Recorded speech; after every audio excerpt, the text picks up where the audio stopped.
for the chance to talk with you all today. So by way of getting started with Sam's and my comments here, I want to emphasize something Dan mentioned, which is that the deaths that have occurred in the desert, in remote areas of the desert in southern Arizona over the last 3 decades, and the changes in the spatial location of these deaths toward more increasingly remote, increasingly rugged areas, is not like is not the outcome of something like a force of nature that is just naturally unfolding. It's not an inevitable phenomenon, right? It's the outcome of policy decisions. Specifically, Dan mentioned the 1994 Border Patrol Strategic Plan, which launched the policy of prevention through deterrence. In this document, the government is explicit about their intentions, right, to shift the geography of migration itself, and explicitly also recognizes the likelihood that this policy will result in migrant deaths. So here, they say illegal entrants crossing through remote, uninhabited expanses of land and sea along the border can find themselves in mortal danger. And we know that by 1997, the government was itself using an increase in the number of deaths as one indicator of policy success, saying that essentially this shows that the journey is becoming more difficult, and therefore it's more likely that people will be deterred as an outcome of that difficulty. Deterrence itself as a kind of policy logic relies on the idea of making the journey, right, across the border so difficult, so dangerous that people essentially give up the effort, decide it's no longer worth the risk. And so Sam's and my work has reflected an effort to understand how this deterrence strategy launched in the 1990s has evolved over time. First, by modeling environmental conditions and obtaining a more complex understanding of the landscape when compared to maps like the one on the left that many of us are probably familiar with, which relies on Euclidean distance as a way to measure walking time. Because of course we know that the desert isn't flat, right? And there's tremendous variability in terms of the topography and the terrain that people are crossing through, and therefore the difficulty of the journey. And so drawing on sports medicine and military sciences, we've wanted to understand how bodies interact with these conditions, but we've also wanted to understand how the Border Patrol's tactical infrastructure, things like checkpoints and surveillance towers, also interact with these environmental conditions to maximize the kinds of basically the architecture of deterrence. So to continue funneling people into remote, dangerous areas where they're going to be exposed to risk. And one of the reasons why attention to this kind of tactical infrastructure is important is because of the way that a lot of critics have attempted to challenge the efficacy and the legitimacy of these infrastructural initiatives. So, for example, in 2015, the ACLU put out this report, Record of Abuse, which directly tried to call into question the enforcement efficacy of the Border Patrol's interior checkpoints, pointing out that the Border Patrol actually makes very few arrests at these checkpoints, right? The GAO, which is Congress's basically investigatory arm that evaluates executive branch activities, right, and makes recommendations based on those evaluations, has repeatedly criticized this. Is the reports I'm showing on the screen are a series of critiques of the integrated fixed tower program, similarly saying that essentially this technology is actually not that good at automatically detecting or categorizing different kinds of like unauthorized movement through the desert. From our own field work, when we've had the chance to observe public comments by Homeland Security officials, they've responded to these kinds of criticism, when they're pressed, precisely by referring to their contributions to the overall deterrence strategy, rather than making a case for the efficacy of any of these kinds of technologies or practices on their own terms. In other words, rather than trying to defend the checkpoints as actually being good at apprehending people, or the surveillance towers as actually being effective at detecting people, what they've pivoted to instead is an assertion that these infrastructures contribute to an overall deterrent effect. So here's a quote from Mark Borkowski speaking to a Phoenix, Arizona Homeland Security tech fair in 2013. He says, one of the things the Government Accountability Office said is you should measure the number of apprehensions where the technology contributed to the apprehension. That's a sensible thing, right? But what about when the technology is a deterrent and there's nothing to apprehend? That metric would tell me that the technology was a waste of money. Was it? Here's another quote from a senior agent in the Tucson sector in 2014 at a community meeting in Arivaca, a town surrounded by checkpoints on all sides. He says, I think the fear is because we don't make many arrests at the checkpoints and because we don't make many seizures at the checkpoints, then that's going to then come back and say, look, you only arrested so many people here the whole year, you only seized 1,000 pounds. But what we need to try to explain is that because of the checkpoints, we seized 500,000 pounds over here and we arrested 5,000 people out here who otherwise would have taken this route of egress, but they didn't because the checkpoint was there. And because we focused them, that created a funnel this way where it was a lot easier for us to work them. And just this past year, in the Netflix documentary series Immigration Nation, in the episode focused on prevention through deterrence, there's I think a really revealing segment where multiple uniformed Border Patrol officers, here we see a CBP helicopter pilot, again make this case. Here this helicopter pilot is giving a tour of these desert areas, and he says, the checkpoints act as a funnel and they'll basically push them out into the mountains. And once they get out here, they are literally physically beaten by the environment. So beginning with a collaboration with No More Deaths and the Coalición de Derechos Humanos, where Sam and I, together with our colleague Sarah Launius, were invited to evaluate some of the records that these organizations were keeping about migration patterns and water use that they were observing out in the desert. Sam and I have undertaken to try to basically measure to what degree these infrastructures are actually contributing to a shift in the geography of migration and the geography of mortality. And now I'm going to turn the floor over to Sam, who will talk a little bit more about our methodology and findings.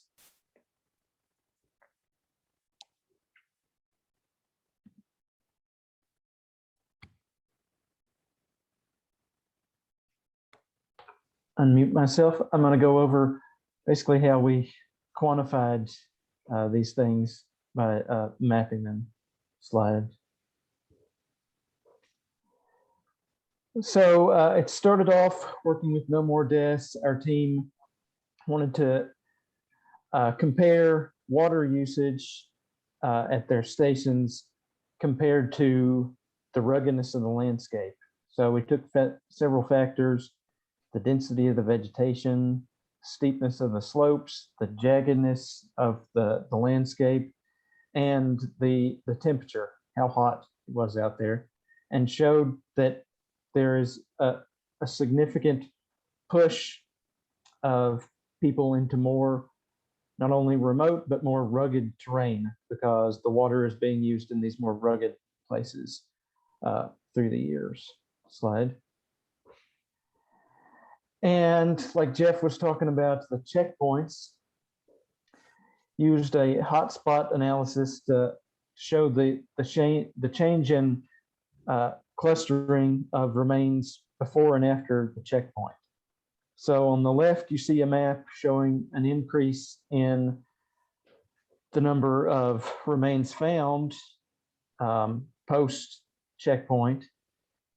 But on the right, you see the clusters. People were actually going towards and around the checkpoint, or where the checkpoint would be located in the past. And after the construction of the checkpoint, the use of it, these clusters moved into the mountain ranges and remote desert away from the road. and even shifting likely in the north to a different section of the highway. Slide. And as he mentioned, the surveillance, we inspected the SBInet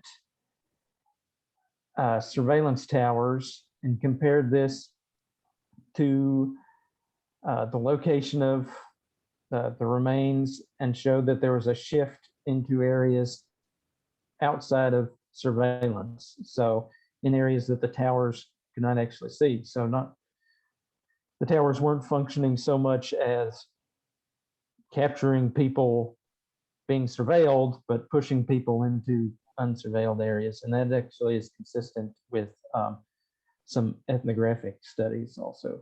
And to do this and walk through these areas, it takes more energy. We developed based on sports and military science, we found a caloric increase significantly. As you can see from that chart, every step is taking more from the people and requiring more from them because they're walking up mountainsides and not flat terrain.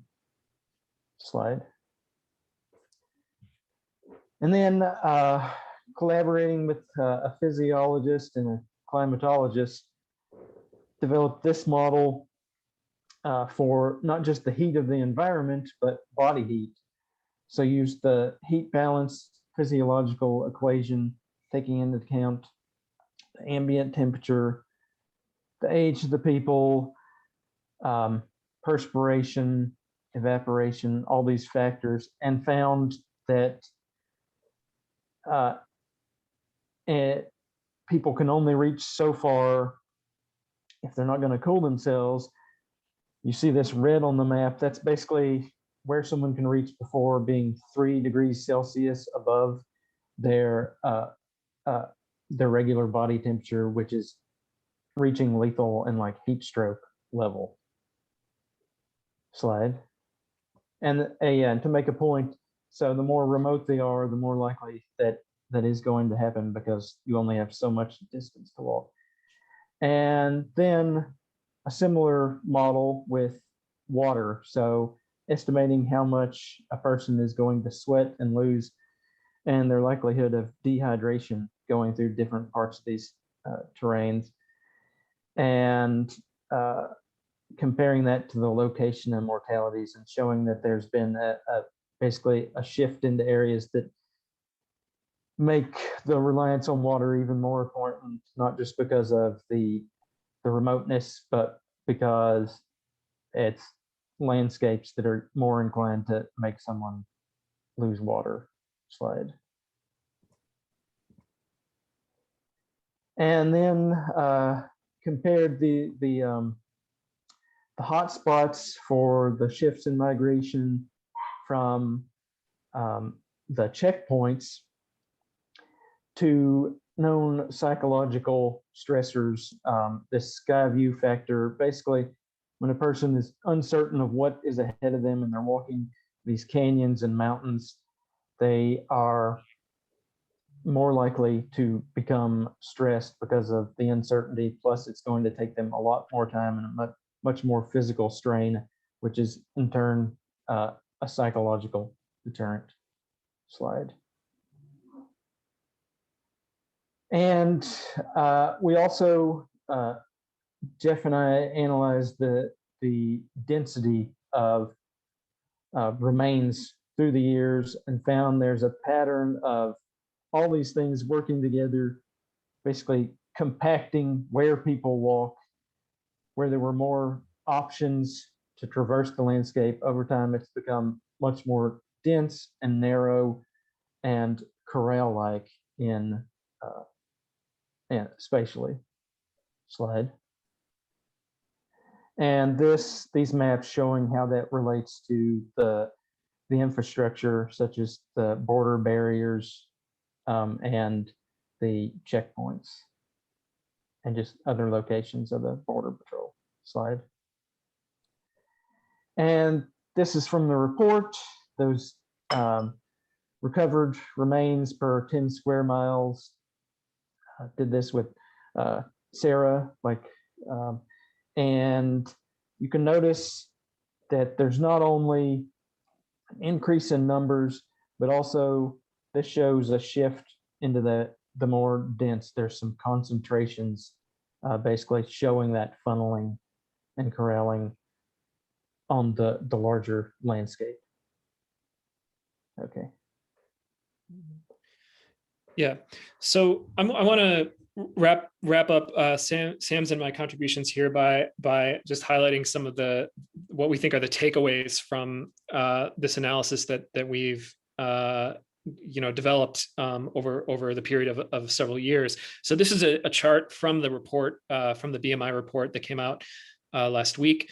And we think that an understanding of the ways that the tactical infrastructure combines with landscape conditions to push people toward increasingly remote and rugged routes of travel helps to explain this increase in the rate of mortality that has been fairly consistent over the past couple of decades.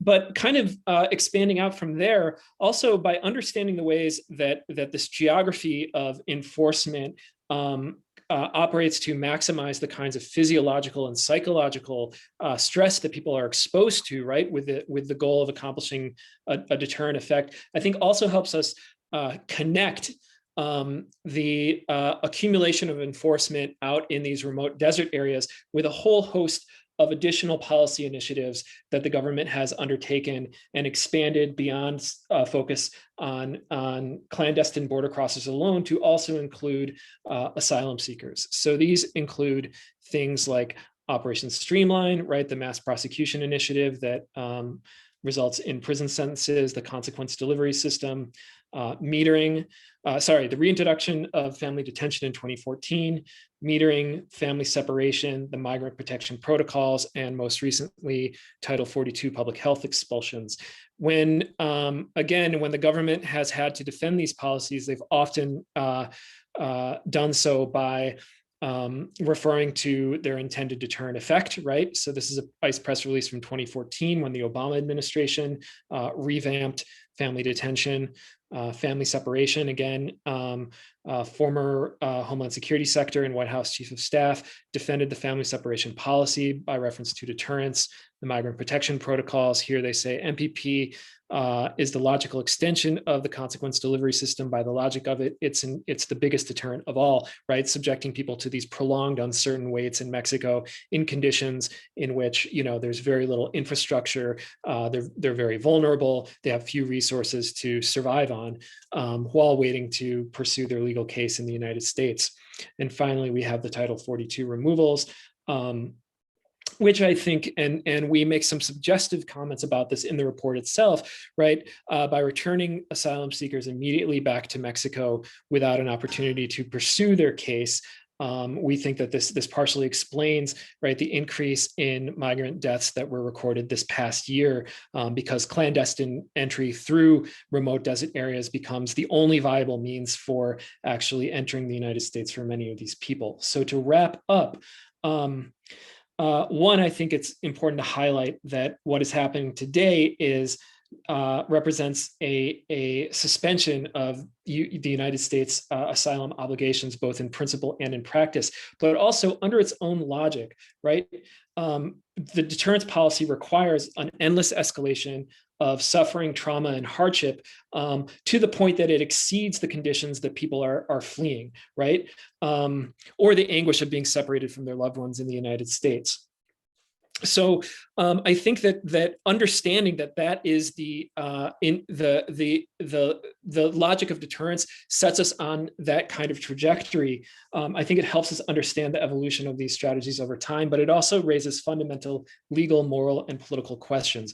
Legal questions about the United States obligations to protect fundamental human rights, but also moral and political questions about the kind of society we are becoming or would have to become for this strategy of deterrence to ultimately obtain the kinds of policy outcomes that it's intended to have.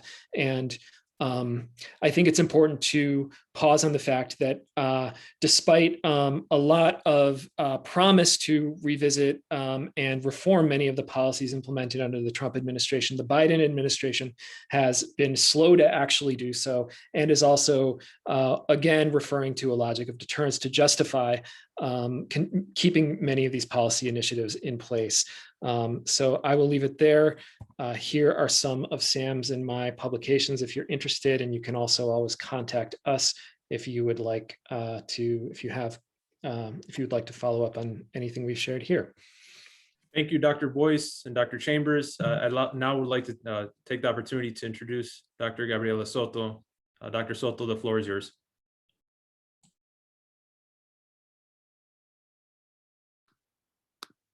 Thank you so much. Thank you all for being here today. To echo my colleagues, it's great to see this turnout for a panel about this issue of migrant deaths. To my topic, it's worth observing that we're here because these numbers hold power. This formalization of a count is meaningful. It indicates that something is very wrong. And a reliable, rigorous, cumulative figure is observable, unfortunately, in a way that each death on its own, most often occurring out of sight in remote places of our borderlands, has not been. So my title, Counting the Dead as Activism, is actually intended with a question inflection. Counting the dead as activism? Why would it be activist? So I think we see the political role of these reports as filling a necessary void. This is the third such report by BMI, as Dan mentioned. It comes 15 years after BMI's first 2006 report, The Funnel Effect and Recovered Bodies of Unauthorized Migrants, processed by the Pima County Office of the Medical Examiner from 1990 to 2005. Notably, this report named the spike in deaths in the Tucson sector after 2000 a funnel effect, attributing again this new rise in deaths to prevention through deterrence border enforcement policy. But again, why on earth would accurately and rigorously counting those who die during or due to undocumented border crossings be activist at all? Why is BMI, a university institute, engaging in this kind of rigorous assessment of these deaths occurring on US soil? From Dr. Reineke's engaged research with the Pima County Office of the Medical Examiner, we know that this office has been accused of being activist for its time and attention dedicated to caring for individuals who meet their specific criteria of being probable border crossers. But from my vantage, if the medical examiner saw the spike in deaths that seemed to be causally associated, and they didn't undertake the effort to classify and find the common unifying denominator in this social epidemic of deaths to understand what was happening, that would seem kind of like a dereliction of responsibility. So to start this discussion, I want to talk about what the Pima count entails and tell you a little bit about how the count that Pima generates is so unique and important in the borderlands. From here on, I'll also use the medical examiner's abbreviation, UBC, to refer to the population of undocumented border crossers. So to clarify, when I talk about probable border crossers, I am referring to an important aspect of the counts that we have here today. As Dr. Martinez mentioned, since the majority of UBC individuals are found to die of indeterminable causes, especially in recent years, and so many are never identified, this criteria is important for establishing the high probability that a person has a UBC status, and this enables our count in the analysis we're all talking about here today. So Pima has developed a multifaceted standardized criteria for designating UBC individuals, including a lack of documentation like a social security number or green card, the geography where a person was found, if someone was found in a space known for clandestine border crossings, the associated belongings of the person, if they match the type of supplies migrants commonly carry, the observable ethnicity, and the individual's known associates if the individuals who were with them or reported the death, the person missing, were also migrants. So I've been thinking about this broader question of why it's activist to demand this count since participating in a related PMI study. So I participated with a team of researchers, including Dr. Reineke, in conducting a survey of county and state level officials involved with caring for migrant deaths in 33 county level jurisdictions within 100 miles north of the Mexico border, ranging from California to Texas, to find out how places outside of Pima count such deaths, or if we could recreate the kind of count that Pima has with available records. What we found is that Pima is very much unique, unfortunately, in keeping records of migrant deaths. And it's actually a testament to the United States' lack of standardization for caring for its dead, caring for unidentified deaths, for the care owed to the dead whose deaths are unnatural. In the US Southwest, migrant bodies found in wilderness spaces may or may not receive autopsies, may or may not have their bodies stored or buried to facilitate future identification, may or may not have identifying information collected, and may or may not be cremated with or without other identifiers preserved elsewhere. And they may or may not be cremated with cremains disposed of in international waters. Many of these practices violate international standards of care, even for extreme circumstances like war or disaster. The lack of standardization for postmortem investigation becomes especially acute when dealing with a large number of deaths. Bodies that are often found highly decomposed and individuals perceived as sharing an ethnic and socioeconomic status who seem to be dying under very similar circumstances. So this is often the case with UBC remains. In other places along the border, the counts that exist come from informal, unstandardized criteria that exist in the minds of officials involved in caring for the dead. Officials said they knew who migrants were when they were found dead, but this knowledge didn't translate into any sort of documentation that would allow researchers to systematically count UBC deaths. For instance, one Texas sheriff told us there's no established list of criteria. It's something that's learned here. The captain, lieutenant, sergeant, and I are very much aware of the process. We look for IDs from foreign countries, at their clothing, at personal items that are carried. We look at whether they're walking on the train tracks or walking in the brush. We look for dirty clothing, the types of shoes worn, and whether the water in their bottles is yellow or dark. A justice of the peace in Texas, a justice of the peace being an elected official who fulfills similar duties to a coroner in determining whether bodies will be autopsied and signing death certificates that make official how someone died, told us there are no standard protocols for responding to deaths of migrants. It is all a judgment call. I look at the body to see if I can complete the death certificate. It is a judgment call I make on my own. In my early years, I did not send remains for autopsy, mostly due to inexperience, but not now. I've become more skeptical and more cautious. The protocols are not written. They are my own that I have developed through the years. There was very little knowledge about standard protocols passed on to me when I took office. In some instances, especially in Texas, we were told very directly, again, that officials know who migrants are intuitively, as the sheriff said, but again, they're not classified. In recent years, there have been efforts by scholars and journalists to try to generate a count in places like Texas, a state where the BMI team observed very locally specific and wide-ranging practices of care or lack thereof. These scholars and journalists identified UBC individuals based on the informal, intuitive counts from local sheriffs and JPs, justices of the peace, and medical examiners by requesting such records from these offices. Many times those offices denied these requests. A report that came out last year documented a team's effort in requesting records from 19 county jurisdictions in Texas, with only a 36% response rate. They tried to supplement this informal count from local jurisdictions with media coverage of individual deaths, if and when it existed. They also reported reviewing records and highlighting probable UBC deaths based on reported causes of death they associated with border crossing, like exposure or hypothermia. But then they wouldn't see the indeterminable causes of deaths on the scale that are such a significant part of BMI's analysis. Even those investigative reports, while acknowledging major limitations in data collection, found systematic undercounts between the figures they were able to generate, figures they knew to be partial, and Border Patrol's official count. So the US Border Patrol does officially count UBC deaths throughout the US Southwest, but with a major problematic caveat that they only include causes of deaths for which their agents were directly involved.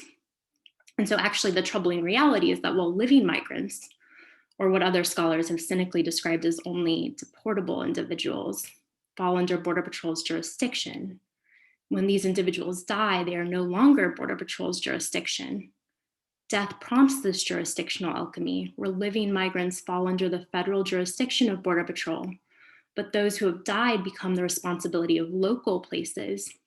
And it's not an excuse, but many of the Texas jurisdictions where our BMI team observed lower standards of care for UBC individuals were some of the poorest counties in the country. And this responsibility of care is also an economic one. So these very poor jurisdictions operate side by side with the highly funded operations of border security.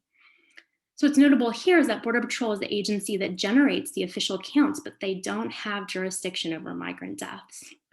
Our team did find that because Border Patrol works in the remote spaces where UBC bodies are most often found, in 61% of the 33 counties where we conducted surveys and interviews, officials reported that Border Patrol agents were the discoverers of remains or first on the scene. So those deaths would most likely be included in Border Patrol's counts. But in Brooks County, Texas, a place that has seen a particularly high number of UBC deaths since 2011, their sheriff reported to local media just last week that since January of this year, his office recovered 22 UBC bodies. Notably, last year, during the entire year, he said they recovered 34 UBC bodies. But if these individuals were ultimately recovered by the sheriff's office, they're exactly the types of deaths that Border Patrol's count might miss. Based on my ongoing research in Berks County, I found that since 2018, Border Patrol has had its own missing migrant program with focused operations in Texas. They've worked a lot with one local Berks County NGO, the South Texas Human Rights Center, that operates its own missing migrant reporting system because individuals reporting migrants who go missing often do not want to engage with Border Patrol. The Human Rights Center has been able to send Border Patrol cases with the identity of the missing person or the reporting person redacted and protected. But Border Patrol only accepts referrals from the Human Rights Center if they believe that the missing person might be alive, usually only if the individual has been missing 15 days or less. And if there's very specific geographic information associated with that missing person's report. So even if there is very specific geographic information, if the person has been missing for more than 15 days, the Human Rights Center will refer that case to the local sheriff only and to prompt search and recovery operations to find a body. So even with the Border Patrol's humanitarian infrastructure, there are severe limitations on who they search for and who gets counted. Notably in Arizona, local humanitarian agencies report even less cooperation from Border Patrol in accepting or acting on missing persons referrals. Local Border Patrol offices have this discretion, but it would also reflect who the Border Patrol does or doesn't count. So let me wrap up here, returning to the motivating question: why do these numbers matter? So think a lot about something Pima County's Chief Medical Examiner, Dr. Gregory Hess, said to the Arizona Daily Star in 2017.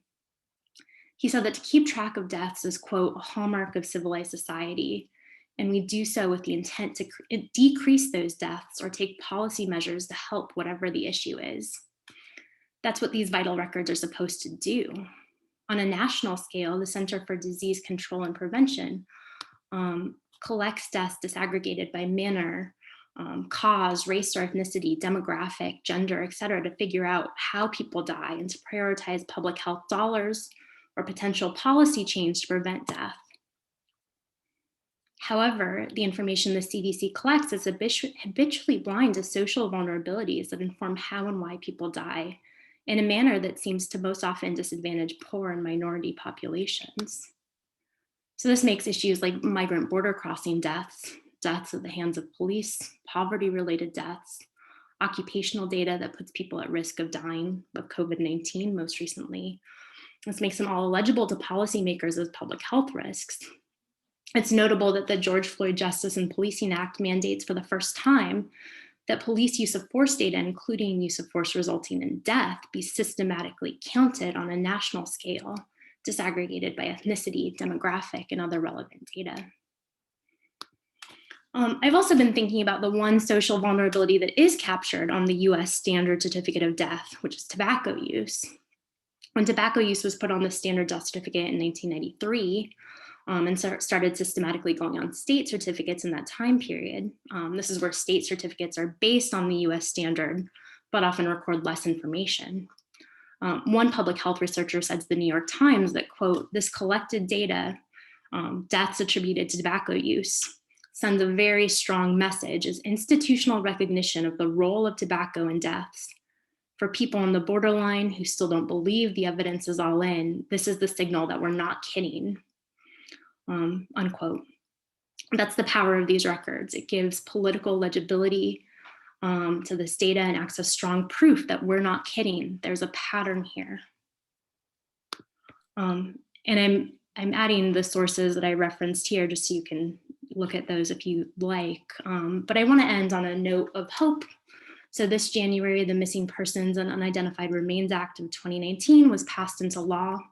The act designates federal grant funding for local jurisdictions that care for UBC dead and mandates that Border Patrol make annual reports to Congress, including records, quote, of all unidentified remains discovered on or near the border between the United States and Mexico, unquote, including all unidentified remains found by local jurisdictions, and that they, quote, identify and map the location at which migrant deaths occur, unquote. So maybe in the future, our conversation will be a bit different. Thank you for your time. Thank you very much, Dr. Soto. I would now like to turn the panel over, or the floor over to Dr. Robin Reinecke.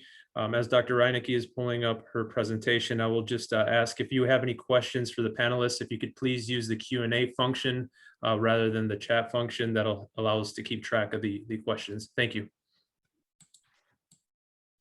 Hi, it's good to see so many people here for this event.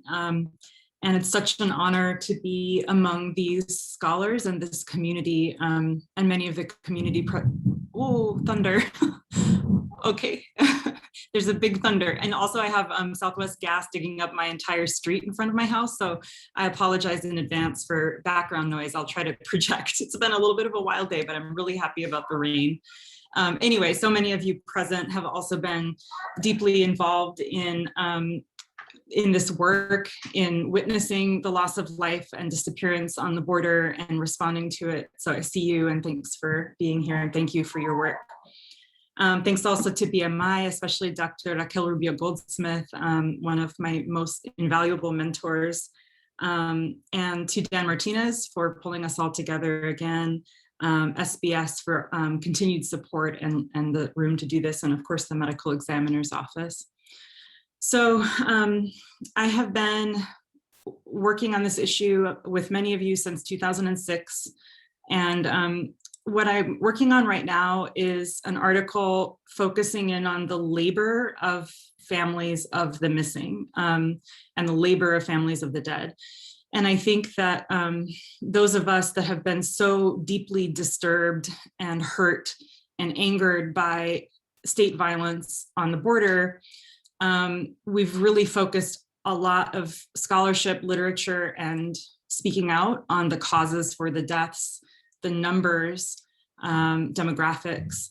And I want to highlight and draw attention to some of the work that's being done by the families, because I'm concerned that in the literature, families are largely silent in the scholarship. Now, I will say that there's some reporting that's been done by local groups like No More Deaths, Derechos Humanos, and Colibri, that's not that way, where families are highlighted and given the microphone. But in the scholarly literature, families are generally silent. They're not really represented in the literature. And when they are, and I'm also a part of this, when family voices have been represented, it's usually in efforts to elicit empathy or to emphasize the importance of the work of forensic scientists. And I get it, that's descriptive of a lot of my work too.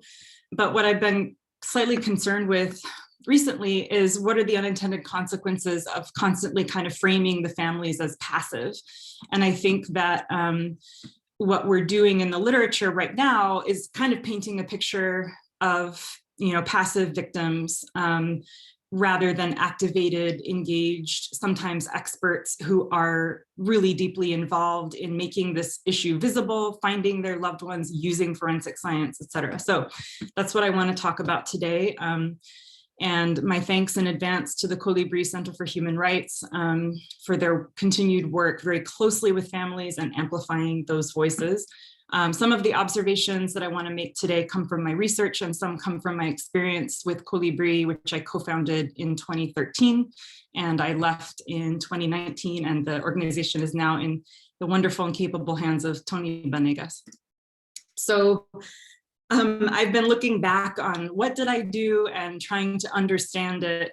And, you know, I've been telling this story a little bit in academic work that I'm working on, and also talks. And I explained that I didn't realize when I started graduate school that I was joining two communities, at least. One was the academic community, you know, where I was getting my PhD in anthropology. And the other was this very strong activist community in Southern Arizona that was involved not only in humanitarian acts of radical care, but also radical forensics, and really turning the forensic lens on the state, and really documenting state human rights abuses and racialized violence on the border. So that was the other community that I joined and that I learned from, and that this research is grounded in. Oops, sorry. I also think about participatory action research in terms of how I came to understand something about what the families of the missing were going through. I started to take missing persons reports to assist the Pima County Office of the Medical Examiner Anthropology Department in creating a comprehensive and organized list, so that when unidentified human remains were found, there would be at least a list that you could search of missing persons. In taking missing persons reports from families in those early years, 2006 through 2013, I learned that there was a gaping gap in service, and that the families they felt like everywhere they turned was the wrong place. And they were demanding better access to forensic science and technology.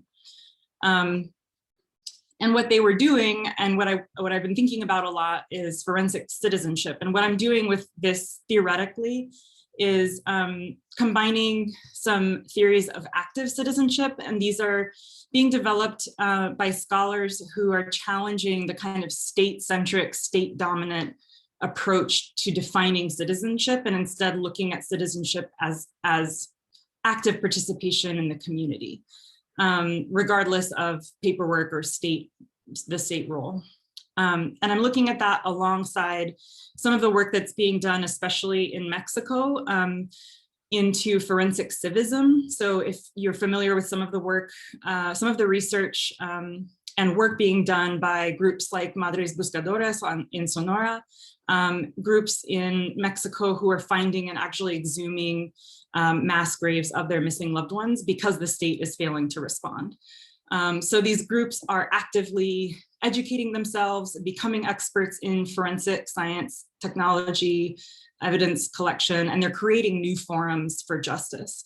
So I'm looking at these two theories together to consider the work of families of the missing in the United States. And most of the families that I've worked with, I don't know because I don't ask, but I can assume for a number of reasons are largely undocumented. And so their work happens in a context of a large degree of vulnerability. So I just want to talk about three ways that I've seen and witnessed families of missing, especially missing, but also the dead, be engaged in forensic citizenship or active citizenship. One is through do-it-yourself forensics. Another is through mutual aid investigations. And the final is through directly pressuring state authorities. I'm so happy about the rain, sorry. Okay, Marco Antonio Ramirez Moreno. Marco disappeared I have it in my notes, but I didn't, in August of 2013, right. And his mother, Camarina, has been quite outspoken and has worked closely with the Colibri Center for Human Rights, remembering her son and searching for him. And she had searched for a long time, since 2013. And it was in 2018 when Colibri's DNA program was able to positively identify her son. But at the beginning, she said, when I learned that he had disappeared, I looked everywhere. I knocked on so many doors, but everyone was closed to me. And this is a sentiment that I've heard a lot and that we heard a lot at Colibri.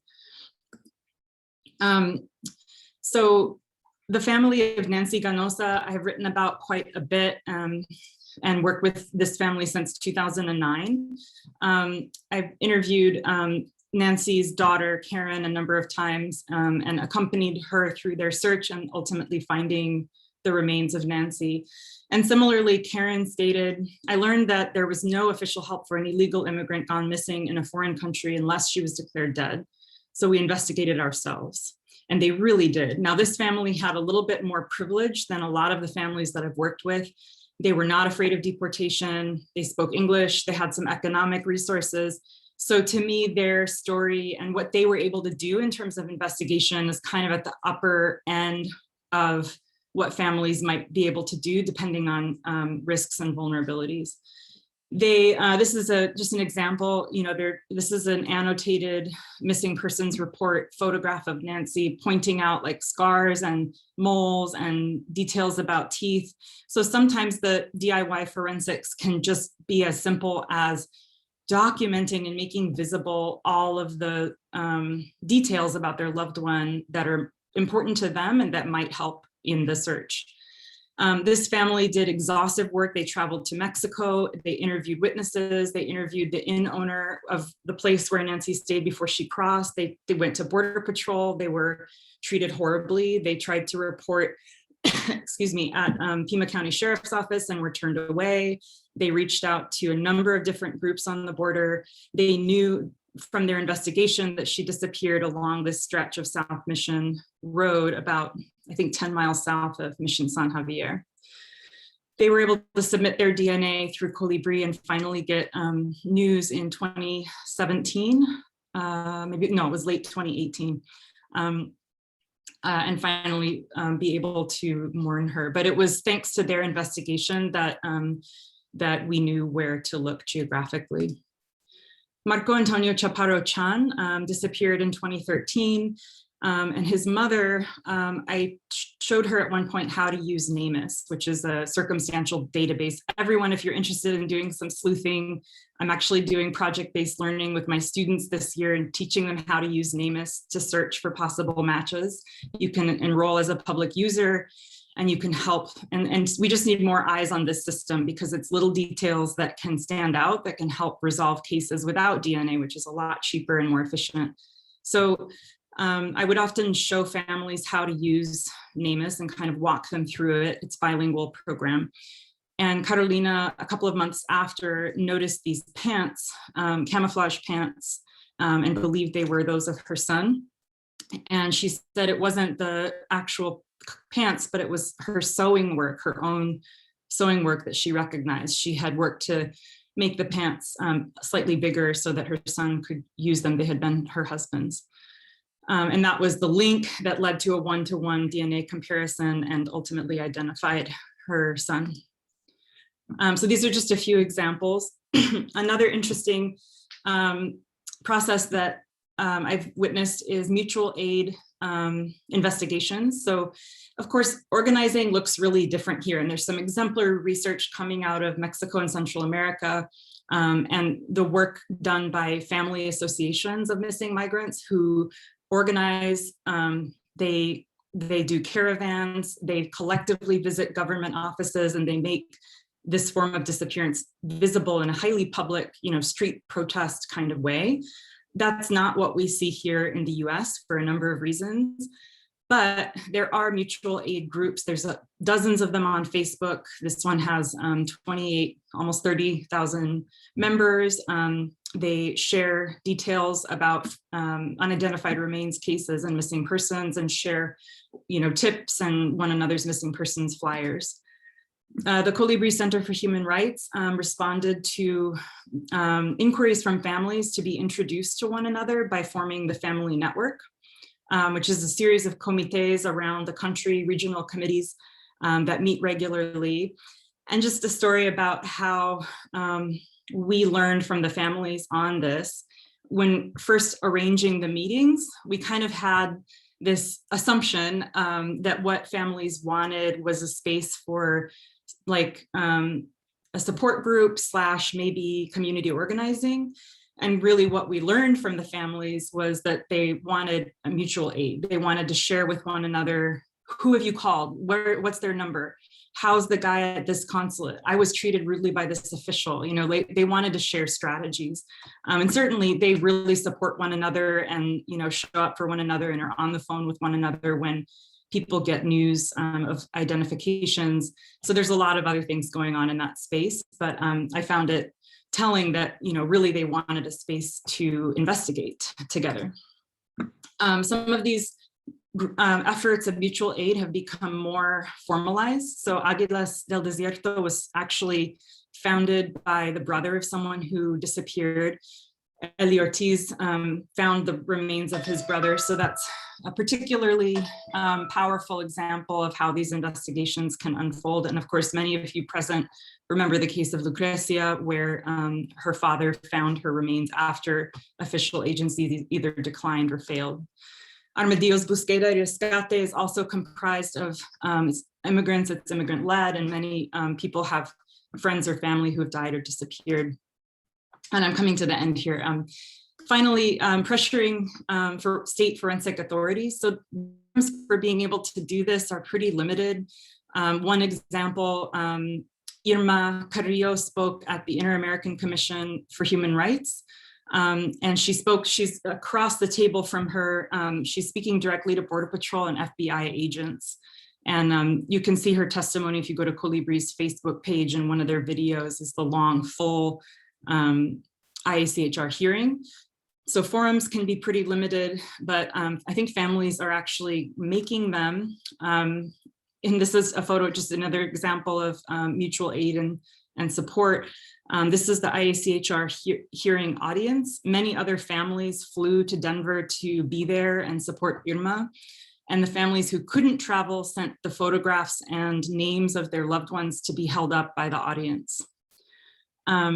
And then finally, I think that even the act of calling and reporting someone missing to all these different agencies, you know, at the beginning I was talking about Camarina, who said I felt all the doors were closed to me. Well, she's still knocking on every single one of those doors and distributing the flyer and the photo of her missing loved one and putting that in front of state authorities, sometimes federal state authorities, consistently. And this is just a photograph of some of the missing persons reports at Pima County, and a flyer for Elmer Asau Barahona, who disappeared from El Salvador, disappeared in South Texas. That family triggered a huge response of changes that would happen in South Texas just by calling and pestering and, you know, being the squeaky wheel and being loud about what happened and the lack of investigation. So in conclusion, I also think that, of course, what the families are doing, and I know that I would not be doing this work, Colibri would not exist if it weren't for their labor. So I really think we need to start, as an intellectual scholarly research community, paying attention to their work, because they are instigators. They're pushing us, you know, they're pushing a lot of different people to respond, including forensic authorities. And they're doing something really powerful in not only remembering and mourning the missing and the dead, but bringing them into membership, bringing them into community, into a collective that's of people who are worthy of care, worthy of being remembered, worthy of being counted. Gabriela's important work. The families are also there demanding those radical practices. They shouldn't be radical, but they are radical in our current political environment. And just to close, some photographs submitted to Colibri a number of years ago by families who specifically asked that their loved ones be shared, their photos and names, and I have a list of names that I'm going to put in the chat. So thank you very much to my co-panelists, and I'm looking forward to chatting with you and answering questions. Thank you. Thank you very much, Dr. Reinecke. Thank you to all my co-panelists. Really appreciate it. We do have a few minutes for some questions, and we do have some questions in the chat. I'm hoping my co-panelists have had an opportunity to take a look at those. Maybe we can start with Scott's question. He asks, in regards to the data collection, do you suspect that access to reservations may skew results? Is the only information coming from the reservations coming from local law enforcement and Border Patrol rather than humanitarian aid groups like No More Deaths? I'd like to maybe invite my co-panelists to address that question if possible?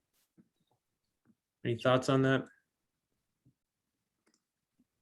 So my understanding is that, the medical examiner's office is called whenever there is a unattended non-natural death, right? So that might be law enforcement, that might be humanitarian aid organizations. Obviously, if humanitarian aid organizations don't have access to certain regions, certain geographic regions, that might affect the data that are being produced here, right? Because as we know, and this relates to Stephen's question about the term recovered remains versus deaths, and we're very clear, about that in the report. We refer to these as recovered undocumented border crosser remains rather than migrant deaths. And the reality is that the true number of migrant deaths is not known.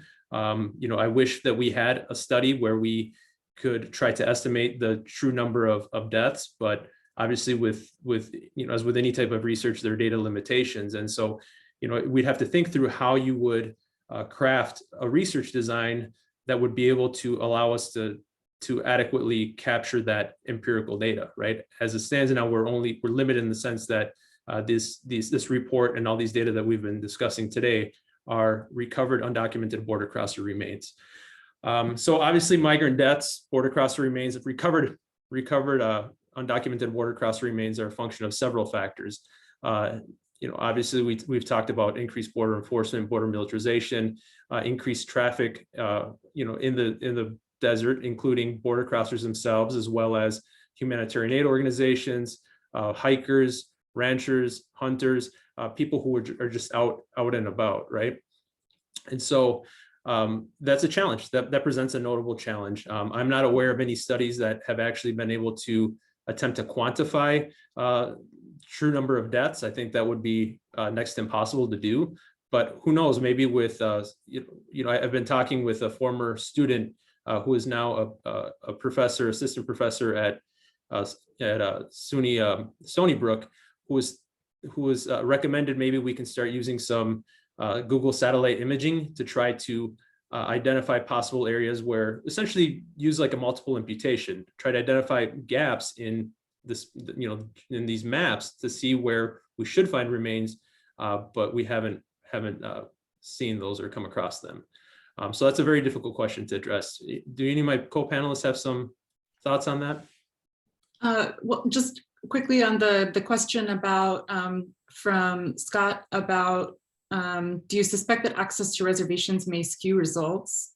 Is the only information coming from the reservations coming from local law enforcement and border patrol rather than humanitarian groups like No More Deaths?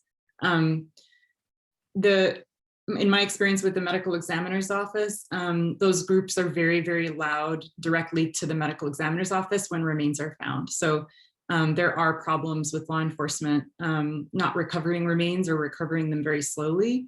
But thanks to these groups, No More Deaths, Aguilas, others, they are brought to the attention of relevant authorities.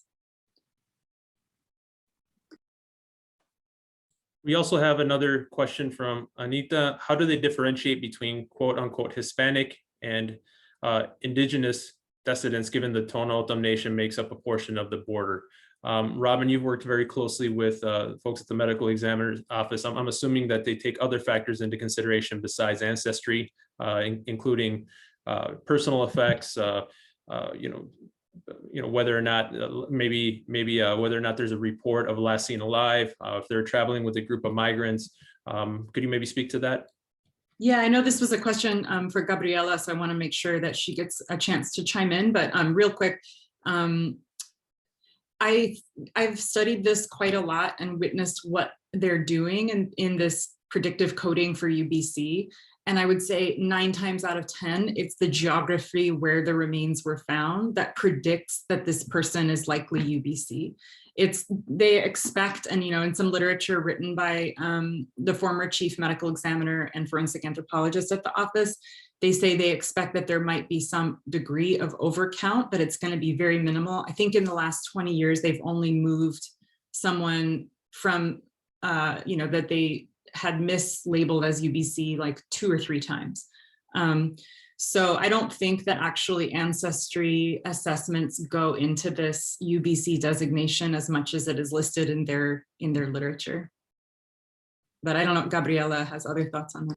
No, you guys both answered the question. I want to say, I know some of your previous work, Robin, has noted that there are high numbers of indigenous people from Central and South America crossing the border, and those individuals are, there's usually a harder time identifying them, which is a different question than overlap with potential Tohono O'odham people, but the question of indigeneity and border crossing is an important one.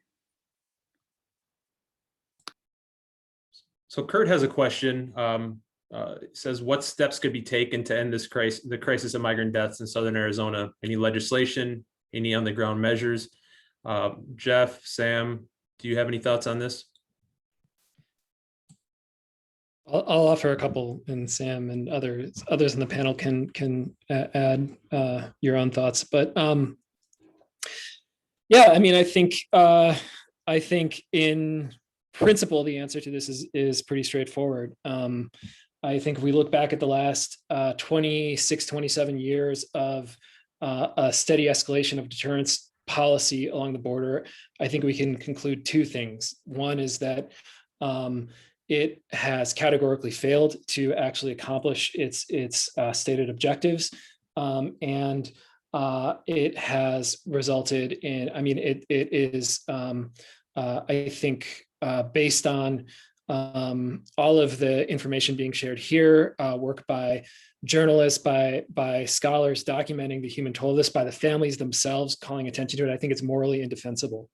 And so I think in principle, the strategy of deterrence ought to be ended. It should no longer be the guiding sort of policy framework for the border. And to get into the specifics, there's lots of people, I think, putting really robust thought into, from a legislative angle, how to go about that. I'd refer people, as for one example, to the American Civil Liberties Union's fairly comprehensive point by point policy suggestions for how prevention through deterrence could be ended by the Biden administration, much of it through executive action, some through legislative action.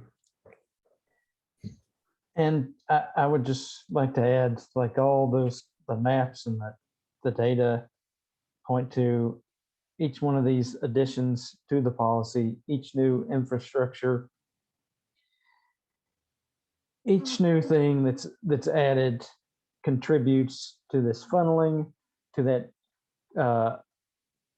the risks increasing, like I was talking about, all these environmental plus infrastructure factors.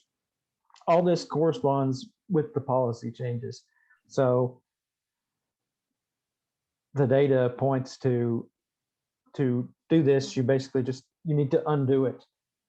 That's how things can change, is dismantle all of it, the surveillance, the checkpoints, etc. So we're going question by question in the Q&A. So the next in queue would have been John Rex. He's saying, I'm working on a forensic empathy project and I've used NamUs in my research. Can you offer any advice on differentiating between missing persons and people who are presumably UBC in NamUs?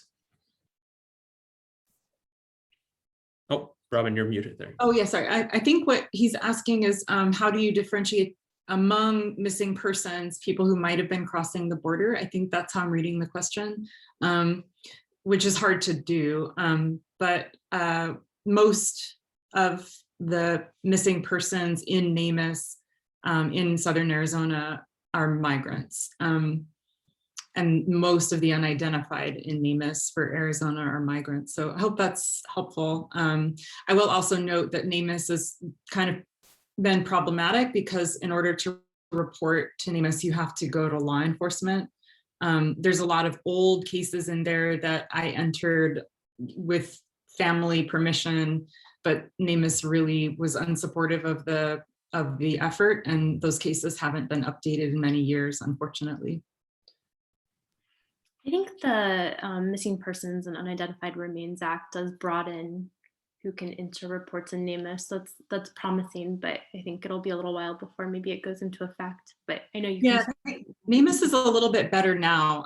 I think you can go directly to NamUs now, but in the past, it wasn't always that way. So it's been a little bit confusing, but I haven't checked in with them recently.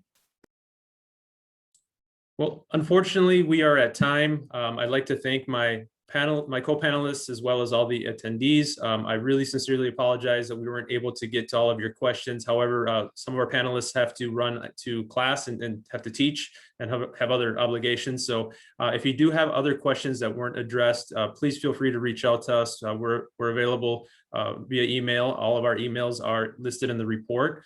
And I really would like to thank you all for attending this panel and keeping keeping this on the forefront of our minds, right? Again, we should not allow these deaths to be normalized. There's nothing normal about what we're seeing year in, year out for the last 20 years along the US-Mexico border, particularly here in Southern Arizona. Thank you all, appreciate it, and have a good afternoon. Thank you, everyone. Thank you.